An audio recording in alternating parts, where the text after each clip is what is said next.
세상을 살다 보면 낙심할 만한 일들을 많이 만나게 됩니다. 우리가 사는 것이 편하면 좋겠는데 때로는 삶의 터전이 흔들리고 무너지기도 하고 막막한 내일을 걱정하면서 눈물을 흘리거나 한숨 짓는 그런 일들이 생기기도 합니다.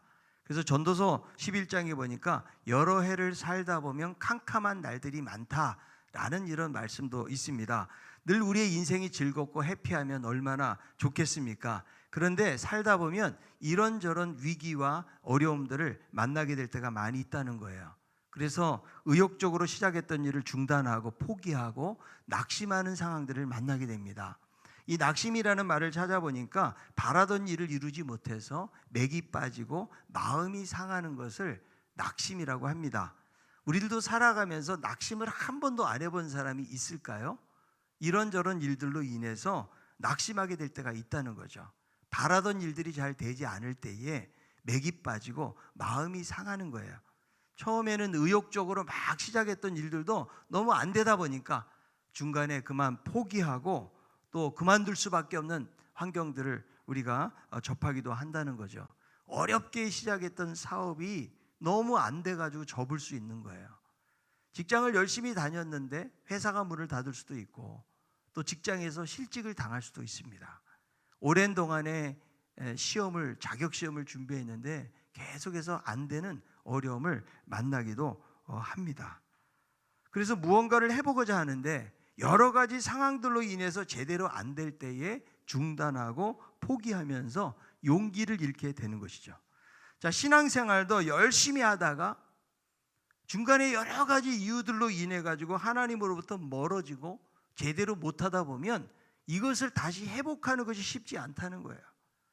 아마 우리들도 내가 과거에는 이렇게 열심히 있었는데 그 잃어버렸던 신앙을 회복하기 위한 마음을 갖는 분들도 계시리라 생각을 하는데요.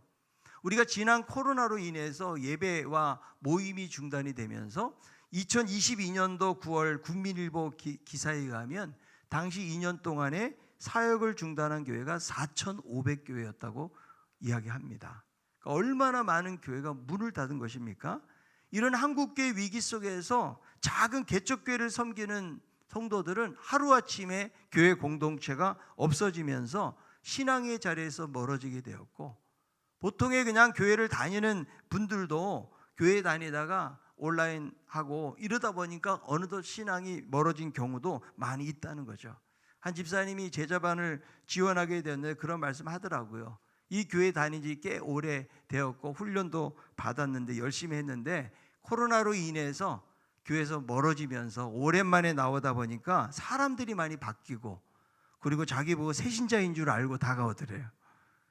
그래서 다시 한번 제자 훈련을 하면서 무언가 회복해야겠다 이런 마음을 가지고 하게 되었다라는 이야기를 하더라고요. 그러니까 한 번 중단된 것을 다시 시작한다는 것이 그렇게 어렵다는 거예요. 김창옥 교수가 결혼에 대해서 그런 정의를 하더라고요. 결혼이 무엇인가? 결국 혼자다. 이혼이 무엇인가? 이제 혼자다. 아주 뼈 있는 소리를 했거든요. 그러니까 한 번 결혼했다가 이혼하고 다시 재혼하는 경우가 훨씬 어려워요. 물론 쉽게 시작할 수는 있을지는 몰라도 결혼 생활을 유지하는 것에 훨씬 더 많은 힘이 든다는 거예요. 그만큼 시작한 것을 다시 시작한다는 것이 어렵고 힘들다는 거죠. 자, 유다 백성들이 포로에서 귀환해 가지고 의욕을 가지고 성전 건축에 터를 놓았지만 주변 대적들의 반대로 인해서 이 성전은 16년 이상을 방치되면서 폐허된 채로 그런 상황 가운데 있었거든요. 그래서 하나님이 학개 선지자를 보내신 거예요. 너희들은 아직 건축할 시기가 안 되었다고 그러는데 이것은 핑계에 불과하다. 지금 너희가 거하는 집은 판벽한 집이 아니느냐. 그야말로 집다운 집에서 산다는 거죠. 잘 꾸미고 사는데 어떻게 성전은 방치를 하고 있느냐. 그래서 너희 행위를 한번 살펴보아라. 이런 말씀들이 반복해서 나오는 것을 보게 됩니다. 너희가 많이 뿌리고 수고하여도 왜 소득이 없는지 아느냐. 이것은 마치 구멍난 전대와 지갑과 같은 것이다. 다 빠져나간다는 거예요. 열심히 곡식을 얻기 위해서 노력을 하지만 재앙이 찾아오고 한재가 찾아오면서 제대로 소득과 결실을 맺지 못한다. 이것이 우연히 일어나는 것이 아니고 하나님께서 유다 백성들을 깨닫도록 하기 위해서 하나님이 개입하셨다라고 말씀해주고 있다는 거죠. 그러므로 산에 올라가서 나무를 가져다가 성전을 건축하라. 그런데 히브리어에 보면은 이 산에는요 정간사가 붙어 있어요. 정간사가 붙어 있다는 것은 그 산이에요. 학계 선지자도 알고 백성들도 알고 있는 산이죠. 자, 우리 동네도 산이 있잖아요. 나 오늘 산에 갔다 왔어. 그럼 어디예요? 한라산이 아니고 구름산 갔다 왔다는 이야기예요. 다 알고 있는 산이에요. 그런데 나무에는 정간사가 없어요. 아무 나무나 지정된 나무가 아니라는 거죠. 그냥 백향목과 같이 그런 고급스러운 것이 아니라는 거예요. 아무 나무나 베어다가 전을 건축하면 내가 기뻐하리라 말씀해주고 있다는 거죠. 너희가 성전을 건축하면 내가 너희와 함께 하겠다고 하면서 너무나 걱정하지 말고 시작하여라. 그래서 하나님이 지도자들뿐만 아니라 모든 백성을 어떻게 해요? 말씀해 보니까 감동시키신다는 거예요. 그래서 성전 건축이 시작이 되는데요. 자, 성전 건축이 언제 시작되는가 하면 말씀해 보면 다리오 2년 6월 24일이에요. 그런데 학개서 1장 1절에 보니까 하나님의 말씀이 언제 임하는지 아세요? 6월 1일 날 임해요. 그러니까 지금 성전 건축은 말씀이 임한 지 24일 만에 성전 건축이 시작된 거예요. 여러분 너무 놀랍지 않습니까? 그런데 오늘 2장 1절을 한번 보세요. 학개서 2장 1절. 일곱째 달 곧 그 달 21일에 여호와의 말씀이 선지자 학개에게 임하니라 이르시되, 그러니까 7월 21일 날 하나님의 두 번째 메시지가 학개에게 임하는데 지금 성전 건축이 6월 24일이라고 그랬죠. 거의 한 달여 만에 하나님의 말씀이 다시 임한 거예요. 자, 왜 하나님의 말씀이 임하였을까요? 지금 하나님의 말씀을 통해서 감동을 받고 다시 성전 건축을 시작을 했는데 한 달 만에 하나님의 말씀이 임한 거죠. 이 날은 초막절의 마지막 성회이기도 하는데요. 자, 이스라엘 유다 백성들이 성전 건축을 시작을 했지만, 자, 유다 백성들의 7월 1일은 바로 나팔절, 7월 10일은 대속죄일로 지키고요. 그리고 7월 15일부터 일주일 동안 초막절 행사를 하는 거예요. 그러니까 성전 건축을 했지만 사실은 이들이 절기에 참여하면서 많은 일을 하지는 못했을 거라고 생각할 수가 있는 것이죠. 그런데 성전 건축 시작한 지 한 달 만에 사람들이 실망하고 낙심하는 일이 발생이 된 거예요. 이번에는 대적들의 방해가 아니에요. 이스라엘 백성들 스스로가 문제가 된 것입니다. 누군가가 방해하고 있는 것이 아니고 스스로가 힘이 빠진 거예요. 낙심하고 회의를 갖게 되었다는 거죠. 그 이유가 무엇일까요? 그렇게 감동적으로 시작했던 이 성전 건축이 왜 한 달 만에, 왜 하나님의 말씀이 임하면서 이런 말씀을 주고 있는 것일까? 여러분 궁금하지 않으세요? 궁금해야 돼요. 자, 말씀을 보도록 하겠습니다. 학개서 2장 3절에 있는 말씀인데요. 너희 가운데 남아있는 자 중에서 이 성전의 이전 영광을 본 자가 누구냐? 이제 이것이 너에게 어떻게 보이느냐? 이것이 너희 눈에 보잘것없지 아니하냐? 자, 이전에 성전의 이전 영광을 본 사람들, 이제 이것이 어떻게 보이니? 너희들의 눈으로 볼 때는 너무나 보잘것없지 아니하냐? 지금 포로 귀한 자들 중에서요, 이전에 솔로몬 성전을 본 사람들이죠. 그 사람들이 볼 때는요, 어때요? 너무 보잘것없는 거예요. 그래서 그들 안에서 뭔가 좀 불만이 표출이 되고 있는 거예요. 그때의 성전은 얼마나 화려했는데 이제 지어지는 성전은 포로 귀한 자들 중심으로 지어지니까 얼마나 초라해 보이겠어요. 자, 솔로몬 성전을 할 때는 10만 명이 동원이 되고, 그리고 몇 년 동안? 7년 동안 성전 건축을 합니다. 재료도 어디서 가져와요? 레바논의 백향목 같은 좋은 목재를 가져다가 성전 건축을 했으니까 얼마나 차이가 나겠어요. 그러니까 현재 지어지는 이 성전은 여러 가지 면에서 많이 지금 비교가 되는 것이죠. 솔로몬 성전을 본 사람들은 나이가 꽤 들었겠지만 이들이 볼 때는 너무나 보잘것이 없는 거예요. 로마에 가면 성 베드로 성당이 있거든요. 거기 가면 정말 눈이 희둥그레져요. 얼마나 화려하고 사치스럽게 해놨는지 몰라요.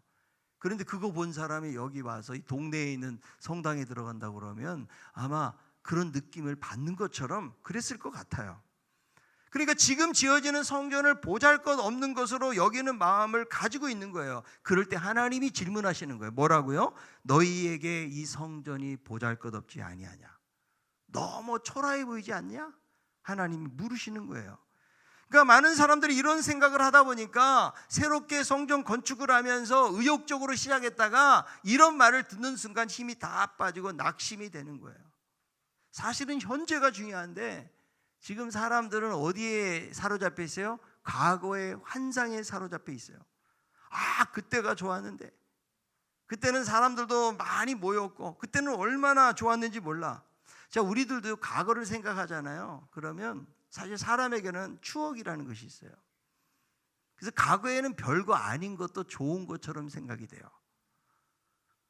제가 과거에 대학 들어가기 전에요, 사택이 비어가지고 잠깐 있은 적이 있어요.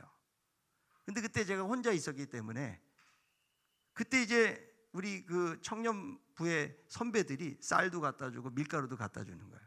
근데 그때 자주 해먹은 게 수제비였어요. 밀가루 가지고 반죽해가지고 하는데 뭐 반찬이 뭐 제대로 있습니까? 그냥 양은으로 된 데다 골로가 하나 있었거든요. 골로, 석유 골로 같은. 거기다가 수제비를 제가 반죽을 잘해요. 제가 반죽해가지고 탁 넣고, 그리고 넣는 재료가 다른 게 없어요. 그냥 김치 국물하고 뭐 김치 뭐 이런 거예요. 근데 먹으면 맛있다는 거죠. 지금 먹으면 맛있을까요? 근데 그런 추억을 가지고 있다 보니까 그때는 참 힘들었지만 그게 너무 맛있고 감사했던 기억이 나거든요. 우리들도 과거에 대해서는 약간 그렇게 해석하는 경향이 좀 있어요. 그때는 되게 좋았다는 거죠. 그러나 오늘날 우리들은 먹는 것이나 우리 사는 것이 너무나 좋아졌어요. 그러다 보니까 우리들은 지금은 무엇을 느껴요? 상대적인 빈곤감을 느낀다는 거죠. 언제 느낍니까? 다른 사람하고 비교해 보아가지고. 과거보다는 내가 훨씬 더 풍성해졌지만 여전히 만족감이 사라지게 되었다는 거예요. 프랑스 철학자 알랭 바디우가요, 물질적으로 풍족해지면서 반대로 낮아지는 행복에 대해서 이 사람이 연구를 했는데, 사람을 가장 불행하고 불안하게 만드는 원인을 비교라고 이야기했어요. 특별히 타인하고 비교하면서 자기 자신을 비하하는 것을 내면의 폭군이라고 표현을 하는데, 대부분 사람들은요, 자신보다 불행한 사람하고 비교하지 않아요. 자기보다 훨씬 나은 사람하고 비교를 한다고요. 여러분은 비교를 합니까? 안 합니까? 자, 중형차를 타는 사람이 소형차를 보면서 나는 참 그래도 중형차 탄다, 이런 분 계세요 혹시? 나보다 좀 좋은 차 타고, 그죠? 나보다 더 많은 것을 가지고 있으면 그것을 부러워하게 될 때가 많이 있다는 거죠. 그런데 비교하면 절대로 행복할 수가 없다는 거예요. 그래서 진정한 행복이라는 것은 어떤 외적인 것에 있는 것이 아니고 내면에 있는 것이다라는 거예요. 자, 성경에서도 바로 그런 것들을 이야기하는데요. 빌립보서 4장 11절 12절에 있는 말씀이에요. 내가 궁핍함으로 말하는 것이 아니니라. 어떠한 형편이든지 나는 자족하기를 배웠노니 나는 비천에 처할 줄도 알고 풍부에 처할 줄도 알아. 모든 일 곧 배부름과 배고픔과 풍부와 궁핍에도 나는 일체의 비결을 배웠노라. 그러니까 사도 바울은 일체의 비결을 배웠는데 그 이유가 무엇일까요? 그리스도 안에 있었기 때문에. 그는 가난할 때만 말하는 것이 아니에요. 풍부에 처할 때도 있었어요. 그런데 가난에도 감사, 풍부에 처해도 감사. 왜? 그리스도 안에서 삶을 바라보는 시각이 바뀌었기 때문입니다. 여러분은 지금 행복하십니까? 자, 옆에 있는 분에게 당신 행복하십니까? 물어보세요. 대답도 해보세요. 웃고는 있지만 솔직히 비교돼가지고 별로 행복하다고 여기지 못할 수 있지만, 신앙은 내가 어떻게 내 안에서 해석하느냐의 문제예요. 내가 기도했다고 해서 모든 환경이 확 바뀌면 얼마나 좋겠어요. 그런데 바뀌어도요, 우리는 그랬잖아요. 상대적 빈곤감을 갖는다고. 과거보다 좋아졌지만 자꾸 비교해서는 더 좋아질 수가 없기 때문에 내면에서 그리스도 안에서 세상을 새롭게 바라보는 시각 속에서 우리의 삶은 얼마든지 달라질 수가 있다는 거죠. 그래서 키슬러는 진정한 만족과 행복은 내면에서 나와야 된다. 우리는 주변의 환경을 바꾸거나 통제할 수 없지만 내 마음은 그리스도의 능력을 힘입어 스스로 바꾸고 통제할 수 있다. 자, 지금 유다 백성들이 얼마나 감사한 일이에요. 포로에서 귀환해가지고 성전을 짓는다는 것 너무 어려운 일이잖아요. 그런데 이 성전이 16년 동안 방치되어져 있다가 많은 사람들의 관심에서 사라진 거예요. 그런데 이 성전을 보니까 사람들이 어때요? 성전을 과거의 성전하고 비교를 하면서 힘이 빠져버린 거예요. 이 보잘것없다는 말을요, 히브리어로 직역을 하면 아무것도 아니다. 왜 사람들은 과거의 성전을 영광스럽게 생각하고 비교하면서 현재를 초라하게 생각하고 있는가? 성전에 대한 본질적인 생각이 다르기 때문에 그래요. 무엇으로 비교해요? 겉으로 드러나 보이는 것으로.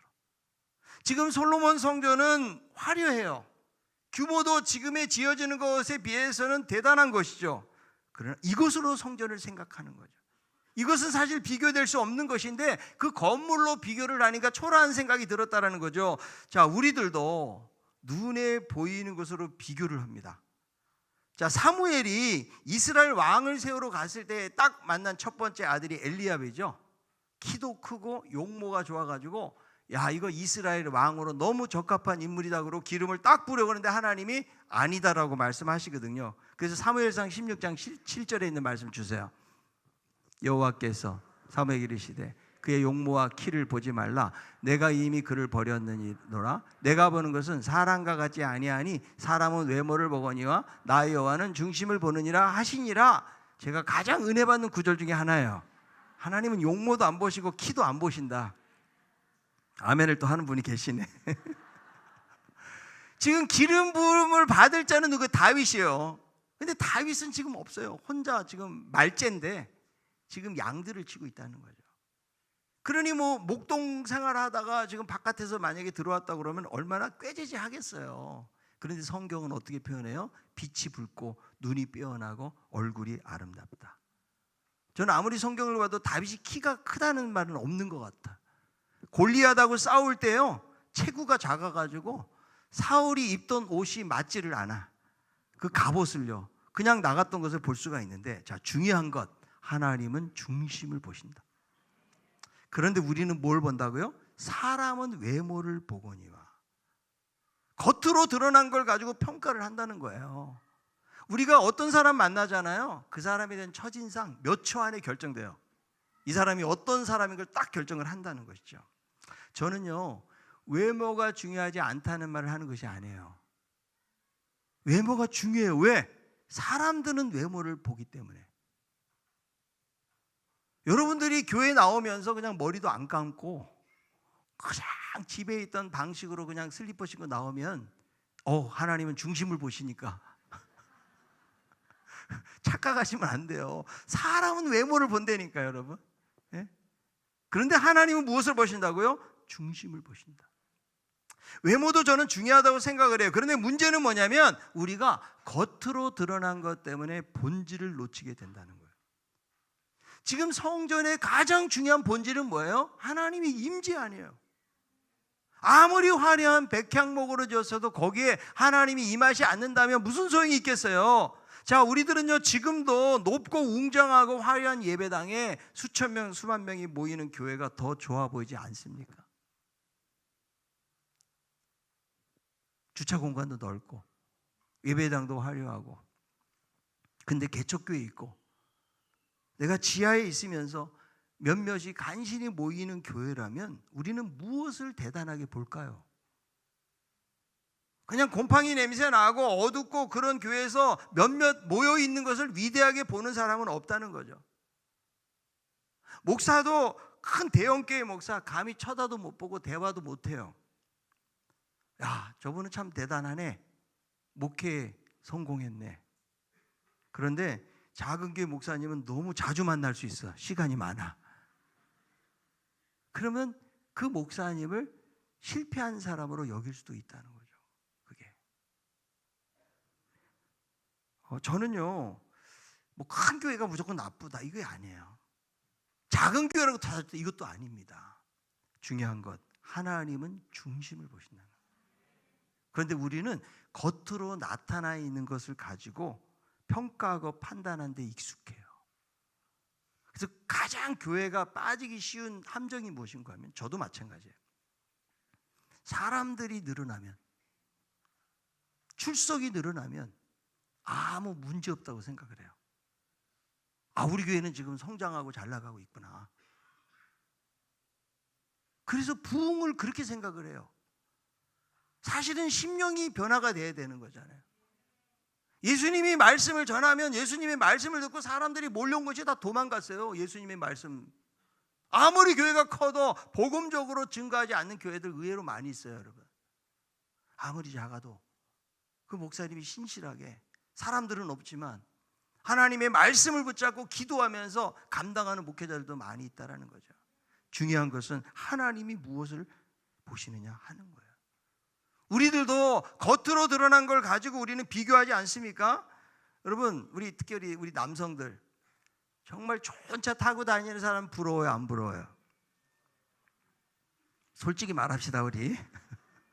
여러분, 돈이 많은 사람 부러워요, 안 부러워요? 부럽지 않아요? 예? 자, 전세 살고 사골세, 월세 사는 사람이 자기 집 가지고 있는 사람 부럽다고.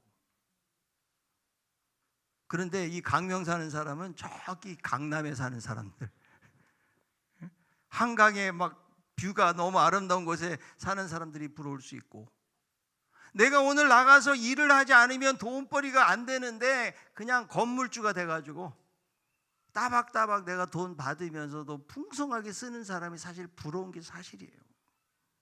여러분들이 만약에 안 부럽다면 저는 그 사람은 예수님의 영성을 가진 자라 생각해. 아니면 아예 기대조차도 안 하고 쳐다도 안 보니까. 아니, 대학에 맨날 떨어지는 사람이 하버드 대학 가는 애하고 비교하겠어요? 아예 쳐다도 안 본다니까요.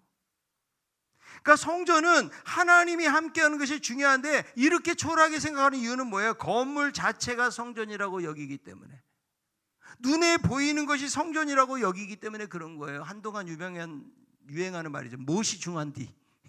지금 무엇이 중요한지를 몰라요, 지금. 하나님의 성전은 아름답다고 거하는 것이 아니에요.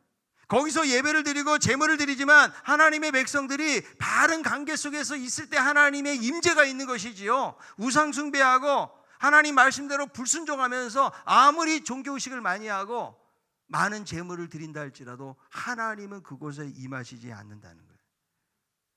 지금 다시 지어지는 성전은 어떤 성전이에요? 학계를 통해서 지금 산에 올라가서 아무 나무나 가져다 지어라, 내가 거기에 함께하겠다 말씀하시는 거 아니에요? 그런데 과거의 성전에 도취가 되어서 현재를 너무 초라하게 생각하고 있는 유다 백성들에게 하나님이 물으시는 거예요. 이 성전이 너희 눈에는 아무것도 아닌 것처럼 보이니? 왜 그렇게 비교하면서 불평을 하고 있는 것이니? 하나님은 성전 건축 시작한 지 한 달밖에 안 된 이들을 향해서 다시금 말씀을 해주시는 거예요. 격려와 위로를 해주세요. 자, 학개서 2장 4절에 있는 말씀이에요. 그러나 여호와가 이르노라, 스룹바벨아 스스로 굳세게 할지어다. 여호사닥의 아들 대제사장 여호수아야 스스로 굳세게 할지어다. 여호와의 말이니라. 이 땅 모든 백성아 스스로 굳세게 하여 일할지어다. 내가 너희와 함께하노라. 만군의 여호와의 말이니라. 여기 보니까 스스로 굳세게 하라는 말이 3번 나와요. 지도자들 2사람에게 하고 모든 백성에게. 그러니까 하나님은요, 어떤 일들을 맡기시면서 강제로 억지로 그냥 안 하면 큰 벌을 주시도록 하시는 하나님이 아니고 하나님의 영을 부어주시고 감당할 수 있도록 확신, 힘을 주신다는 것을 알 수가 있는 거예요. 굳세게 하라는 말은 그냥 쉽게 생각하면 힘을 내라는 말인데 이 말씀이 3번 나오잖아요. 자, 옆에 있는 분에게 힘을 내세요. 3번 해봅시다.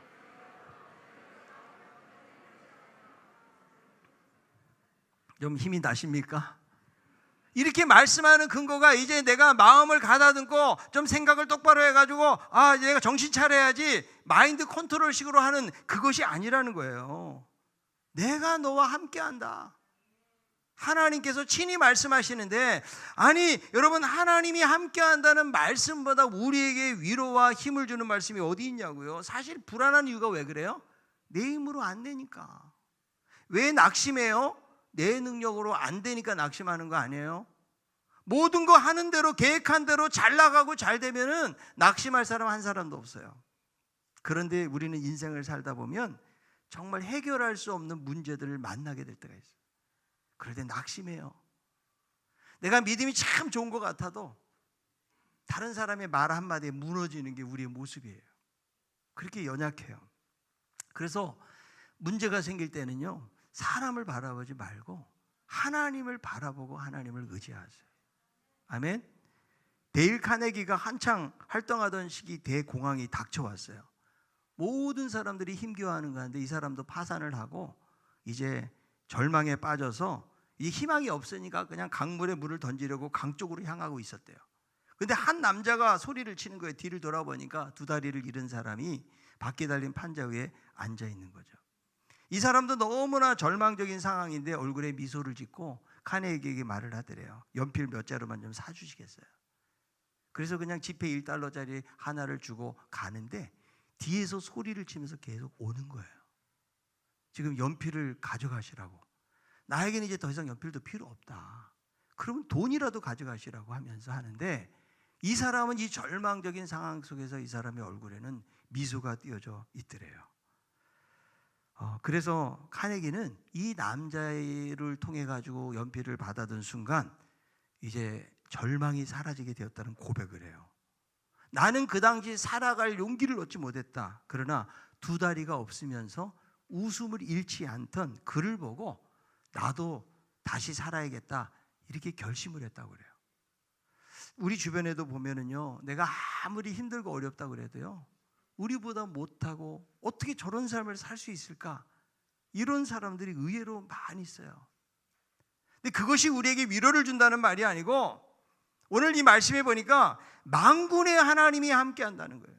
그러니까 힘내라고 말씀해주고 있다는 거죠. 하나님이 우리와 함께 하시면 그러면 어떤 상황에서도 우리는 낙심 가운데서 벗어날 수 있는 거예요. 그게 믿음 아니에요?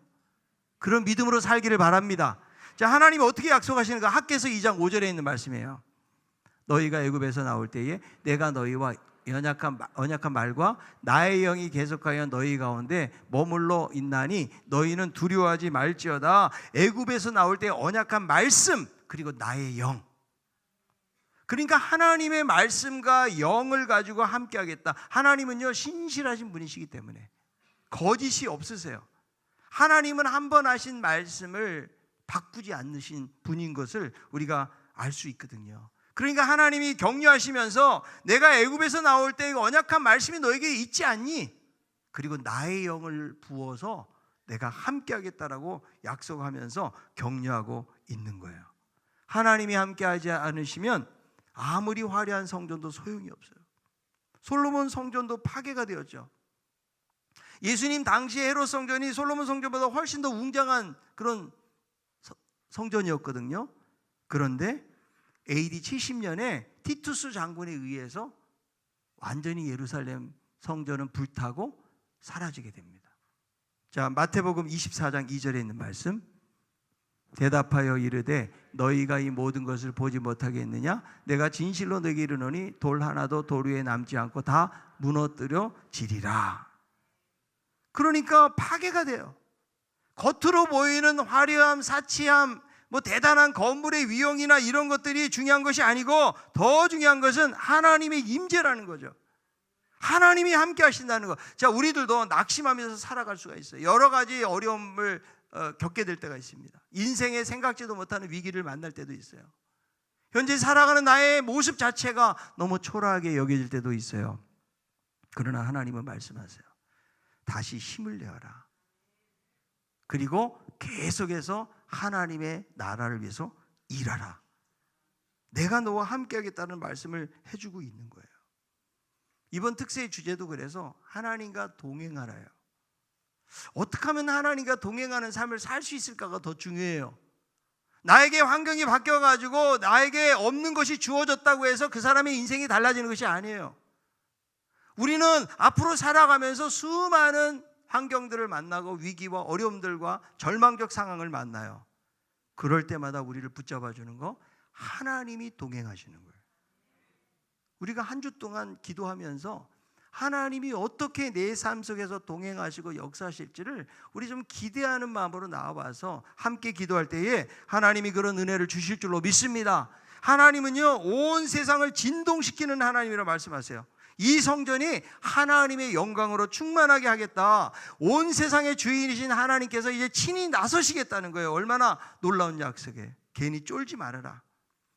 만군의 하나님의 말이니라. 이 말씀이 계속 반복이 되면서 이스라엘 백성들을 격려하고 계시고, 그리고 너희들이 소중하게 여기는 물질, 그것도 다 내 것이라고 말씀하세요. 학개서 2장 8절에 있는 말씀, 은도 내 것이요 금도 내 것이니라 만군의 여호와의 말이니라.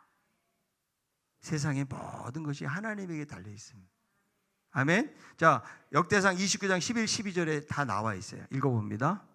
여호와의 위대하심과 권능과 영광과 승리와 위엄이 다 주께 속하였사오니 천지에 있는 것이 다 주의 것이로소이다. 여호와여 주권도 주께 속하였사오니 주는 높으사 만물의 머리심이니이다. 부와 기가 주께로 말미암고 또 주는 만물의 주제가 되사 손에 권세와 능력이 있사오니 모든 사람을 크게 하심과 강하게 하심이 주의 손에 있나요?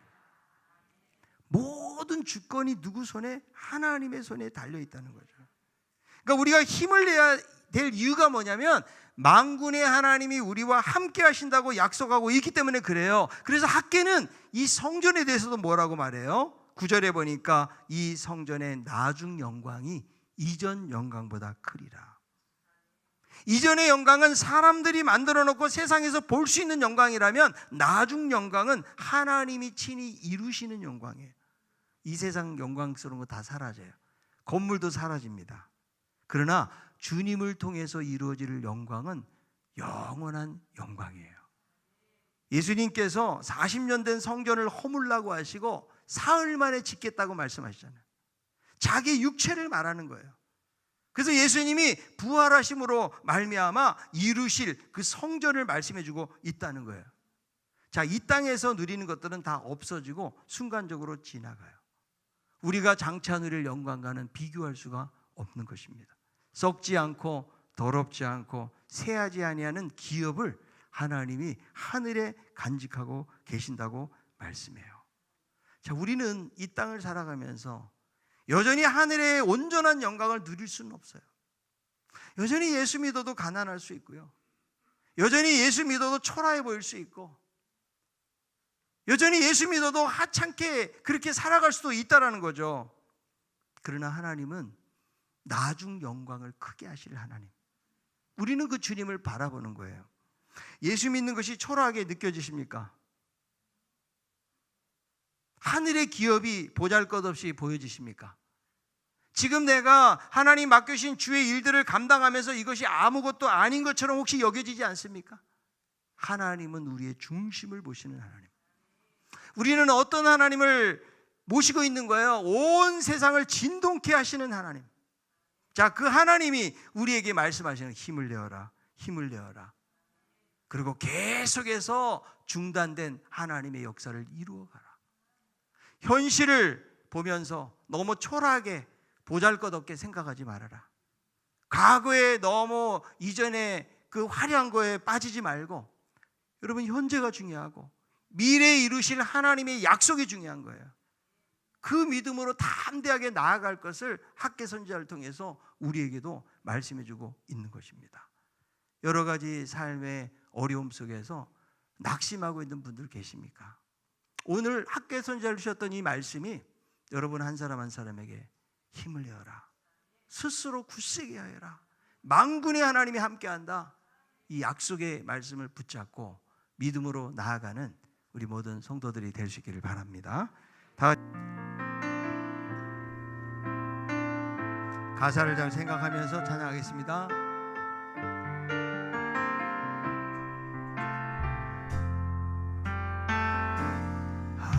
하나님은 너를 만드시는 분, 너를 만드시는 분, 너를 가장 많이 알고 계시며, 하나님은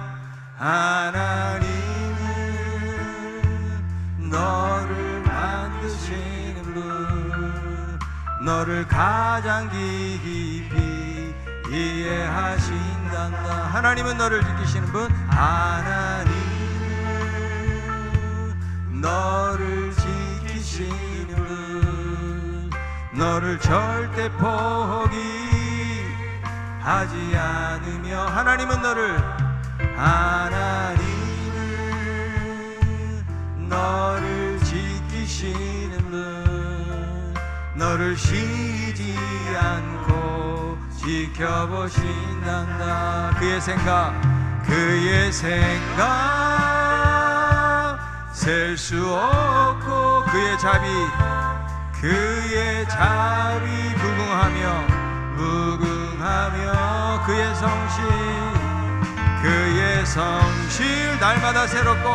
날마다 새롭고 그의 사랑 끝이 없단다. 하나님은 너를 원하시는 분, 하나님은 너를 원하시는 분, 이 세상 그 무엇 그 누구보다 하나님은 너를 원하시는 분, 너와 같이 있고 싶어 하신다. 너와 같이 있고 싶어 하신다. 하나님은 너를 인도하는 분, 하나님은 너를 인도한 광야에서도 폭풍 중에도 하나님은 너를 인도하는 분, 하나님은 너를 푸른 초장으로 인도하신다. 푸른 초장으로 인도하신단다. 그의 생각 셀 수 없고 그의 자비 무궁하며 그의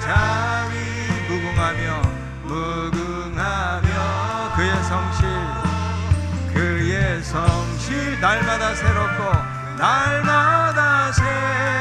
그의 사랑 끝이 없단다. 그의 사랑. 한번 눈을 감고 묵상하면서 하나님은 너를 만드시는 분, 하나님은 너를 만드시는 분, 너를 가장 많이 알고 계시며 하나님은 너를 만드신 분,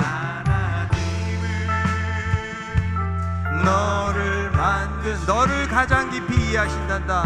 너를 가장 깊이 이해하신단다. 하나님은 너를 지키시는 분, 하나님은 너를 절대 포기하지 않으며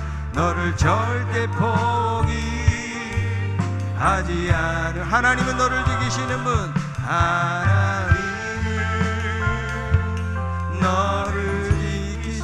너를 쉬지 않고 지켜보신다. 하나님은 너를 원하시는 분, 하나님은 너를 이 세상 그 무엇 그 누구보다 하나님은 너를 원하시는 분, 너와 같이 있고 싶어 하신단다. 하나님은 너를 인도하십니다. 하나님은 너를 인도하는 분, 광야에서도 폭풍 중에도 하나님은 너를 인도하는 분, 하나님은 너를 푸른 초장으로 인도하신단다. 푸른 초장으로 한번 두 손 높이 들고 그의 생각 셀 수 없고 그의 자비 무궁하며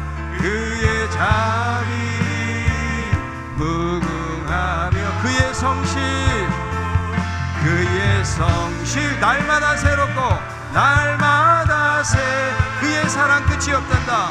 그의 사랑 끝이 없다. 그의 생각 셀 수 없고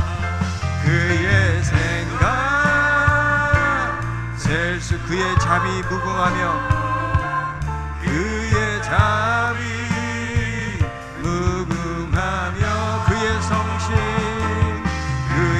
성실 날마다 그의 사랑 끝이 없단다. 그의 사랑 끝이 없단다. 아멘. 같이 한번 기도하기 원합니다. 오늘 말씀을 생각하면서 기도하기 원합니다. 우리가 지치고 낙심되어져 있지만 만군의 하나님이 함께 하신다. 우리는 겉으로 드러난 것을 가지고 생각하고 스스로를 초라하다고 여기면서 살아가고 있지는 않습니까? 예수 믿는 것이 대단해 보이지 않지만 그러나 만군의 하나님은 말씀하세요. 그것이 얼마나 영광스러운 일인 것을.